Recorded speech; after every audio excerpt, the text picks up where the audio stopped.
अस्सलामुअलैकुम, welcome to showbiz now.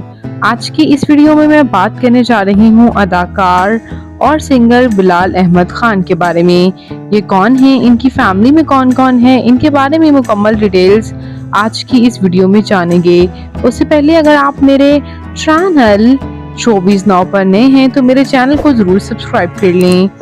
Bilal Ahmad Khan Pakistan के शहर लाहौर से ताल्लुक़ रखते हैं। 4 अक्टूबर 1986 को लाहौर में पैदा हुए। इस वक्त इनकी उम्र तकरीबन 38 इयर्स हो चुकी है।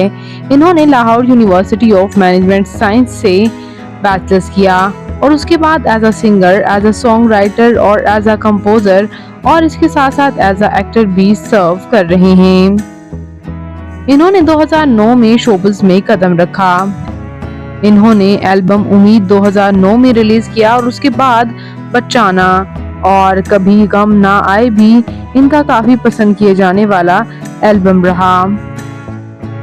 ये अदाकार जिन्होंने हमेशा से ही अर्ली एज में ही गिटार बजाना शुरू कर दिया था और उसके बाद म्यूजिक में इंटरेस्ट दिखाते ही दिखाते इन्होंने एक्टिंग में भी कमाल किया।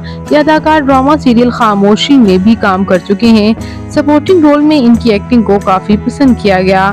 इसके अलावा टेलीफिल्म अफरा तफरी में भी ये काम कर चुके हैं और इन्होंने बैचलर्स की degree political science and economics में की, जिसकी वजह से पॉलिटिक्स में भी इन्हें काफ़ी इंटरेस्ट है। बात कर लेते हैं यहाँ इनकी फैमिली के बारे में। तो इनकी फैमिली में इनके वालिद एक बिजनेसमैन और इनकी वालिदा हाउसवाइफ हैं। इनके बहन भाइयों में कोई भी शोबिस से वाबस्ता नहीं है। बात करते चले इनके मैरिटल स्टेटस के बारे में तो इनकी शादी 2014 में मारिया खान के साथ हुई। ये आप स्क्रीन पर इनकी अहलिया के साथ भी कुछ एक्सक्लूसिव तस्वीर देख सकते हैं। ये अदाकार अपने सॉन्ग्स के लिए नॉमिनेट भी हो चुके हैं कई अवार्ड्स के लिए।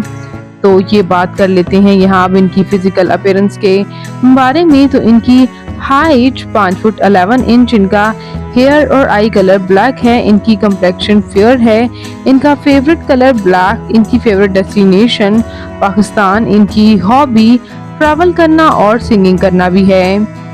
तो आपको ये अदाकार और इसके साथ साथ ये मॉडल और सिंगर कैसे लगते हैं कमेंट्स में ज़रूर बताइएगा और मज़ीद इंटरेस्टिंग वीडियोस के लिए मेरे चैनल शोबीज नाउ को ज़रूर सब्सक्राइब कर लें। अल्लाह निगहबान।